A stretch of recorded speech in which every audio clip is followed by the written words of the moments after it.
Greetings, good people, and a warm welcome to Heaven Bless the Little Ones. I'm your host and television journalist, Tom O'Connor. We have a very unusual program today, a program in regard to the American Indian culture, and in particular, a very, very possibly unknown saint now, but soon she will be probably canonized. And the proper pronunciation is, in the vernacular, it may be Kateri1, but I'm not positive about that.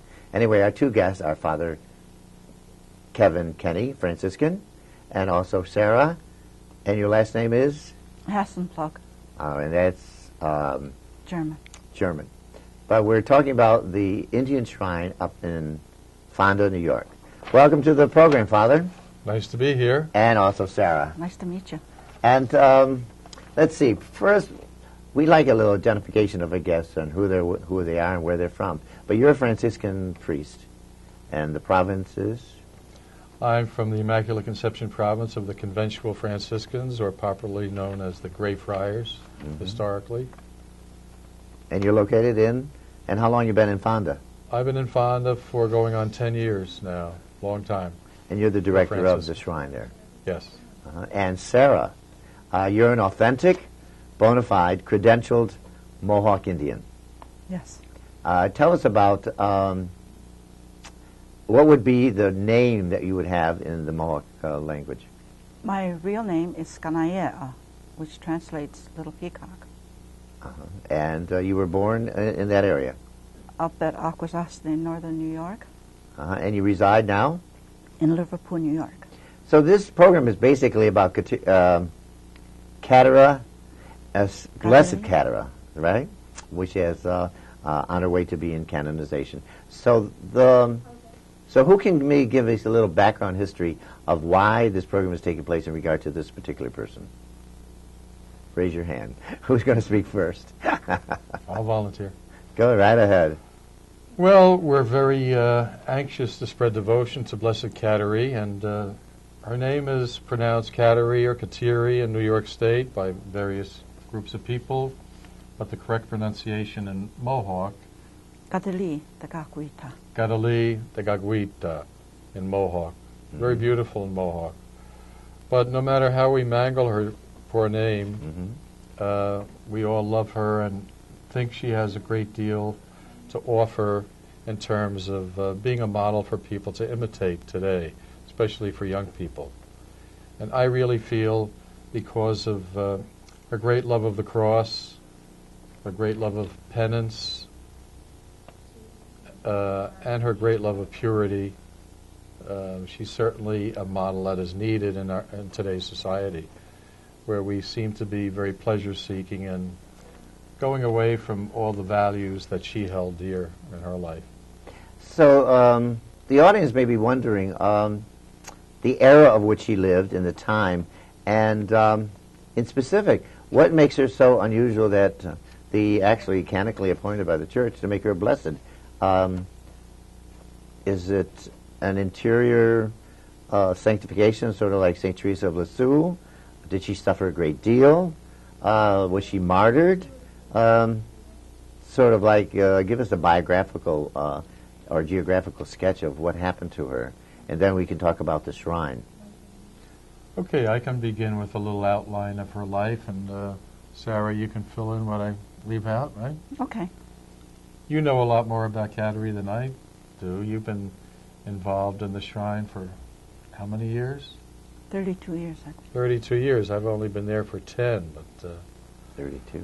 She's a very devoted volunteer there who does a great deal for us and for the cause of Kateri. And Kateri was born in the 1600s, 1656, was it? She only lived to the age of 24, dying in 1680.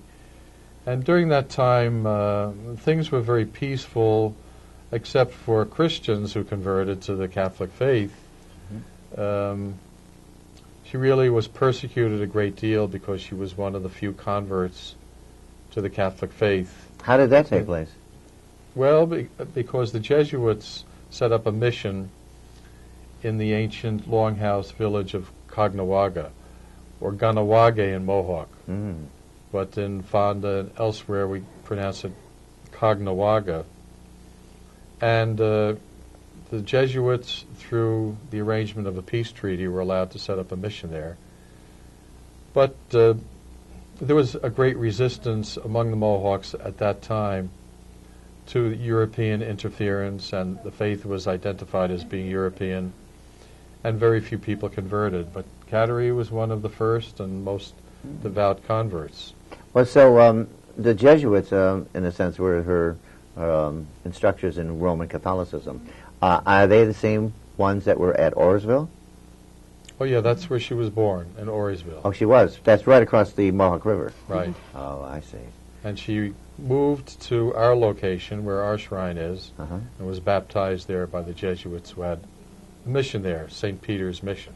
So we have, during this program, some beautiful pictures that they'll be showing periodically during the show of the shrine, and also a picture of her. And now, I was wondering, is she buried on the grounds, or is No. she someplace else? No, her remains are entombed in a church at St. Francis Xavier Church in Kahnawake, near Montreal. There's a reservation up there called another Kahnawake, Oh, I see. and that's where her remains are. Will they remain there, or eventually, if she's canonized, will they be put somewhere else? Do you know? I'm not sure, but right now she's in a huge marble sarcophagus that sits on the side of the altar. And they had a ceremony not too long ago, maybe about 10 or 15 years ago, and they put the remains in this tomb. But I don't know what they would do after, if she was canonized, Father. I know that Mother Mary Ann, the sister of St. Francis, went to Hawaii and got her remains and brought them back just last week. So when the Gakuita is canonized, I'm not sure what they would do. Do you, Father? I would suspect that she would stay there. I mean, that's where she died, and that's where she lived out her faith, her short-lived faith, and her short-lived life up there. Was that a natural death, or was that a martyrdom? No, it was a natural death. Oh, Yeah, I she died of a fever, I guess. A cold. Some stomach. Yeah, and then she got a fever. Yeah. I see, at a young age. Well, behind us, we have a lot of artifacts, and I'm always fascinated by things that I've never seen before. I'm interested in this, the type of whatever it's called. What would it be called? Medicine wheel? Medicine wheel. A medicine wheel. And the symbolic meaning of that is that... Well, one of the most important things, as far as I'm concerned, in the Franciscan presence at the shrine is to enculturate the ancient symbols and rituals of the Mohawk people, because that is their land. That's where she lived, grew up, and that's the way in which the liturgy should be carried out. Some people disagree with that, but I always say, look at St. Patrick as an example. When he came to convert those very unruly Celtic Druids, he didn't take the sacred symbol of the circle from them. He put it right up on the cross and said, that's no longer the sun you're worshiping, the symbol of eternity. That's Jesus, the light of the world, who died on the cross for you. And likewise, the symbolism of the old medicine wheel is very appropriate. It has a great deal to say.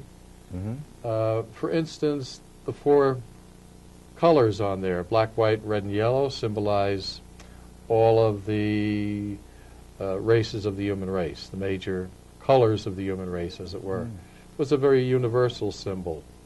The circle, of course, is a centering device through which, when you pray, you go through the circle and you elevate your consciousness to a different plane of being, to the spiritual plane. Also, the 4 colors represent the 4 directions, and when the Mohawks come for our liturgies, they not only burn a smudge, which is a sacred burning of the sacred herbs which are here. You want to explain that? Yeah. What are the 4 sacred herbs? There's 4 of them that would symbolize something religious in their world of being a the Mohawk. traditional herbs are tobacco, sage, sweetgrass, and cedar. And it's sort of like Indian incense, and we use that at the beginning for the penitential rite. Likewise, as symbolized on the medicine wheel, the 4 directions are blessed. We face the north and pray to the north, south, east, and west, and even 2 other directions, up and down, heaven and Mother Earth. And it's very Franciscan in its spirituality. That's why I relate to it very closely.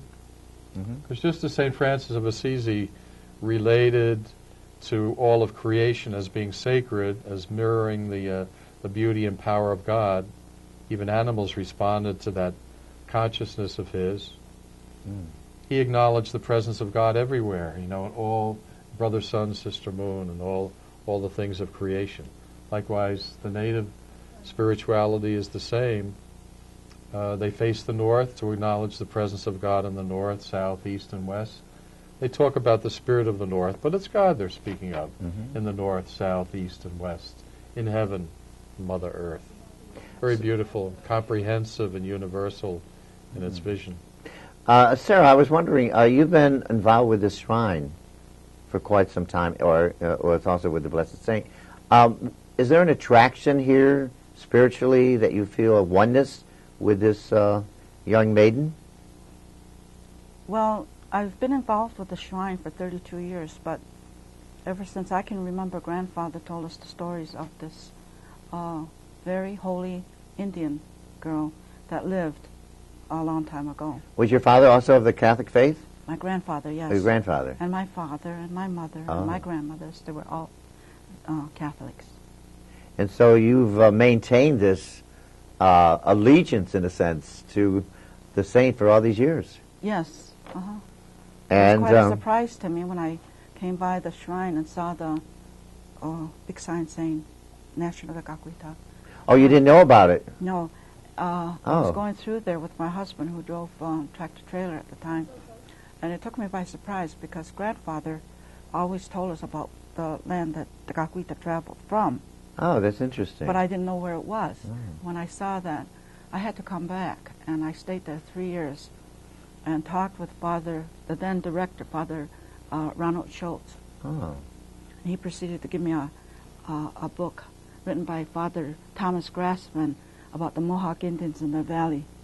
I was completely fascinated to think that here is the place where our saint lived most of her life, in this shrine. And I think he has a picture of the village site. Oh, yeah, he'll be showing that. Excavated village site. And it was fascinating. I stayed 3 days, most of the time, at that shrine where it's all staked out, and just trying to visualize what house she may have lived in, or where the chief, who was her uncle, might have lived. And there's a little area there. The shrine is almost an acre inside. Of the village. In the village. And inside there's a space where most of the activity must have gone on. So you can imagine my mind going crazy, and just thinking. I covered that whole grounds because I knew it was a holy place. And I took that book and read Father Thomas Grassman's book, and that in itself is fascinating too, I can get carried away, so you have to stop me once in a while.